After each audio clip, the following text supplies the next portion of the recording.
বালিঝড় ধারাবাহিকের নতুন পর্বে দেখা যায় পলি ম্যাডামের কথা শুনে স্রোত জানিয়ে দিল, আমি যদি ঝোড়াকে বিয়ে করি তাহলে ওর বাবা কি আমাদের ছেড়ে দিবে।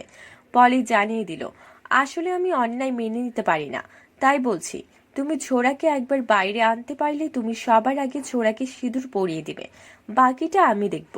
যদিও ঝোড়ার বাবা যদি জানতে পারে আমি এর মধ্যে রয়েছি তাহলে আমাকে মেরে ফেলবে, আর ওর বাবার মাথাটা তো খাচ্ছে ঝোড়ার মা। তারপর স্রোত পলিকে বলে, ম্যাডাম আপনাকে আমি ভুল বুঝেছিলাম, আপনি আমাকে ক্ষমা করে দিবেন। খুশি হয়ে ফিরে এসে ঝোড়াকে মগজ ধুলাই দিতে থাকে পলি। ঝোড়ার কাছেও মহান হয়ে গেছে এখন পলি। পলি জানিয়ে দিল ঝোড়া কিভাবে পালিয়ে গিয়ে বিয়ে করবে, আর ঝোড়াকে বলে সবার আগে গিয়ে সিঁদুরটা পরে নিবে।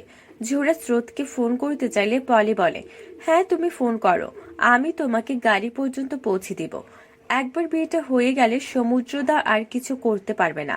ঝোড়া বলে, আচ্ছা আপনি আমাকে কেন এতটা সহযোগিতা করেছেন, আপনি তো আমাকে পছন্দ করেন না। পলি বলে, এটা তোমার ভুল ধারণা ছোড়া, তুমি আমাকে পছন্দ করো না মানে এটা নয় যে আমি তোমাকে পছন্দ করি না।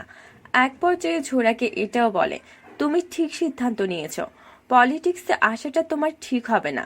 ঝোড়াও জানিয়ে দিল না, সে পলিটিক্সে আসবে না। খুব খুশি হয় পলি। হঠাৎ সেখানে চলে এসেছে মহার্ঘ। পলির সাথে বিতর্ক বেঁধে যায় মহার্ঘের।